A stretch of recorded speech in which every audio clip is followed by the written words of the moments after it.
Hello बच्चों, कैसे हो आप लोग। तो हम लोग कर रहे थे राष्ट्रीय आय एवं योग्यता आधारित छात्रवृत्ति परीक्षा की तैयारी, और उसमें जो भी विज्ञान से रिलेटेड क्वेश्चंस आते हैं उनमें टॉपिक वाइज हम लोग डिस्कस करते चल रहे थे। काफी टॉपिक्स पिछली वीडियोज में आपको मिल जाएंगे।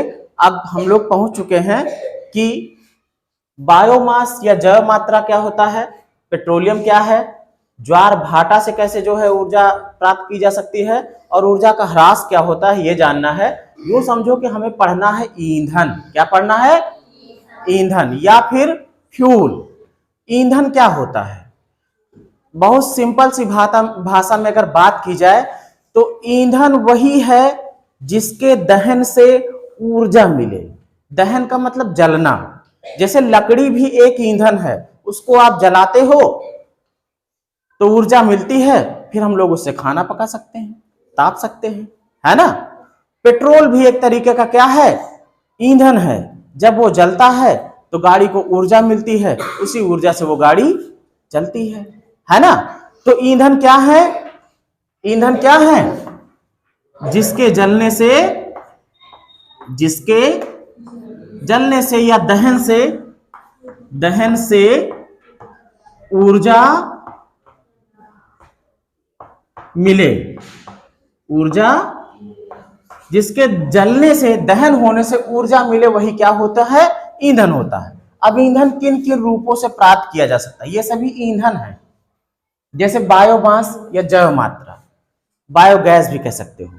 ये कुछ नहीं है, जो जीव जंतुओं, फल सब्जियों के जो अपशिष्ट पदार्थ होते हैं, चाहे जानवर का गोबर हो, चाहे सब्जियों के छिलके हों, चाहे किसी जानवर का मल मूत्र, या फिर फैक्ट्रियों का निकला हुआ अपशिष्ट पदार्थ हो, उन सब से भी ईंधन बन जाता है। क्योंकि ये सब सड़ने के बाद एक गैस निकालते हैं जिसका नाम है मीथेन। कौन सी गैस?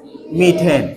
और आपको बता दूं, जो घर में सिलेंडर यूज होता है जिससे भोजन पकाया जाता है, वो भी यही बायोगैस ही होता है, वो भी मीथेन ही होता है। मीथेन होगा या उसका दूसरा प्रतिरूप ब्यूटेन, प्रोपेन, है ना। ये सब चीजें होंगी, लेकिन रहता क्या है? यही चीज है। बहुत सालों पहले काफी जीव ढेर सारे मर गए होंगे, मिट्टी के नीचे दफन हो गए होंगे, उसी में कुछ निश्चित ताप पर और निश्चित दाब पर वो सड़े होंगे, उनसे गैस उत्पन्न हुई होगी। वही गैस क्या है? बायोगैस है। वही क्या है? बायोगैस या फिर मीथेन है। और वो ज्वलनशील होती है। जो चीज जल सकती है उससे ऊर्जा बन सकती है, तो जो जल सकती है वो ईंधन है ही है। तो बायोगैस आप समझ चुके हो, है ना। इसके बाद है पेट्रोलियम। पेट्रोलियम भी कुछ इससे अलग सा नहीं है। इसमें भी सैकड़ों हाइड्रोकार्बन होते हैं। हाइड्रोकार्बन का मतलब उसमें हाइड्रोजन हो और कार्बन हो। ये क्या होता है? जमीन के अंदर, नीचे, कभी कुछ ऐसे जीव कभी के टाइम में दब गए होंगे, जो सड़ गए होंगे, गल गए होंगे। गलने के बाद वो किस रूप में हो गए? तरल पदार्थ के रूप में। और वही तरल पदार्थ जो है वो क्या है? पेट्रोलियम है।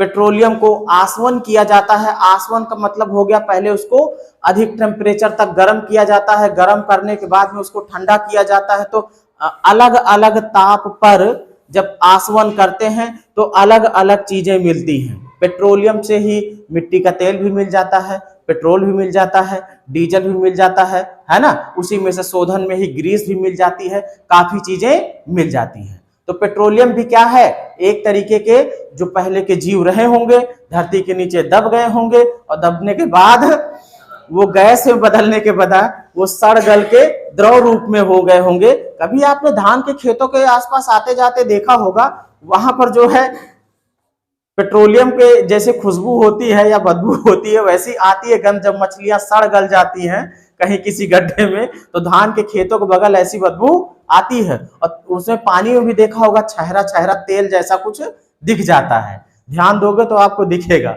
वो कुछ नहीं होता, वो यही प्रक्रिया होती है। इसके बाद है ज्वार भाटा। अभी काफी देशों ने इस पर जो है इस ऊर्जा का इस्तेमाल करना शुरू कर दिया है। भारत में शुरुआत हो गई है, दरअसल जो समंदर है इसमें जो लहरें उठती हैं, तो जब लहरें उठती हैं दिन भर में 2-3 बार तो आ ही जाती होंगी, तो ज्वार का मतलब हो गया लहरें उठकर आगे तक आए, बाहर की तरफ, और भाटा का मतलब पीछे फिर से लौट जाए, शांत हो जाए।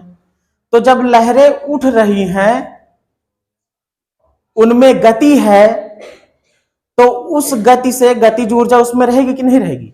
उसका इस्तेमाल हम लोग किसी अन्य कार्य में कर सकते हैं। आप उसमें टरबाइन लगा करके बिजली बना सकते हो, और जो बिजली बन गई तो चाहे जिस चीज में उपयोग कर सकते हो, है ना। तो ज्वार भाटा भी एक तरीके का ईंधन है, इससे भी ऊर्जा प्राप्त की जा सकती है और मुफ्त में, है ना भाई। ये तो पेट्रोलियम तो सीमित है, बायोगैस भी सीमित है, ज्यादा मात्रा में इसका दोहन होता रहा तो एक टाइम ऐसा आएगा कि वो खत्म हो जाएंगे, लेकिन ज्वार भाटा तो आना ही आना है। समंदर की लहरें तो आगे पीछे होना, ये नेचुरल प्रक्रिया, ये तो होती ही रहेगी। फिर इसके बाद है ऊर्जा का ह्रास। ह्रास का मतलब होता है कम हो जाना, घट जाना। कैसे ह्रास होता है ऊर्जा का? जब भी आप ऊर्जा को एक रूप से दूसरे रूप में रूपांतरित करते हो तो सारी की सारी ऊर्जा रूपांतरित नहीं होती है। अगर आप पेट्रोल ही डाले हो गाड़ी में और आप सोच रहे हो कि पेट्रोल की 100% ऊर्जा से हमारी गाड़ी 100% कार्य कर जाए, ऐसा संभव नहीं है। जब पेट्रोल जलता है तो उसकी ऊर्जा कुछ मात्रा में खर्च हो जाती है, जिसकी वजह से बाहर खर्च हो जाती है, जिसकी वजह से इंजन गर्म हो जाता है। होता कि नहीं होता? इंजन गाड़ी चल के उसको छुओगे तो गर्म लगता है ना। अब अगर वो गर्म हुआ है, इसका मतलब कि उसमें ऊर्जा जरूर खर्च हुई है। तो जो गाड़ी चल करके जो कार्य किया है, उस कार्य में 100% पेट्रोल की ऊर्जा का इस्तेमाल नहीं हुआ है। जब आप आग जलाते हो, आग जला के भोजन पकाते हो, तो जो लकड़ी की 100% ऊर्जा है वो आपके भोजन में ही नहीं जाती, कुछ बाहर मुक्त हो जाती है, हमारे उस समय यूज में वो नहीं आती है ना। अब जैसे आग जला के कर रहे हो तो बाहर तुमको ताप उसका कुछ बाहर भी तो निकल रहा है, निकल रहा कि नहीं निकल रहा? इसी को कहते हैं ऊर्जा का ह्रास। मतलब एक रूप से दूसरे रूप में जब ऊर्जा जाने लगे, और जब एक रूप से दूसरे रूप में जाएगी तो 100% ऊर्जा का रूपांतरण नहीं होगा। अगर 100% एनर्जी है एक फॉर्म में, अगर ये ए से बी फॉर्म में रूपांतरित हो रही है, ये रूपांतरित हो रही है ऊर्जा, मान लीजिए कि ए रूप से दूसरे रूप में क्या हो रही है? रूपांतरित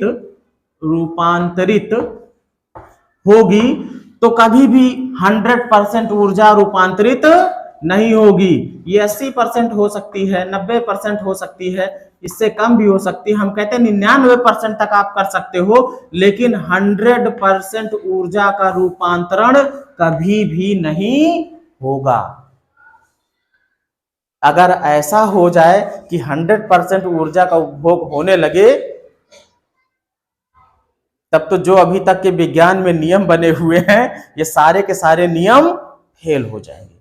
आज तक कोई भी मशीन नहीं बनी है जो परपेचुअल हो या फिर जो 100% ऊर्जा का इस्तेमाल करे, कोई भी, असंभव है। 100% ऊर्जा का रूपांतरण एक रूप से दूसरे रूप में करना असंभव है। क्लियर बात? अब मिलते हैं अगली वीडियो में।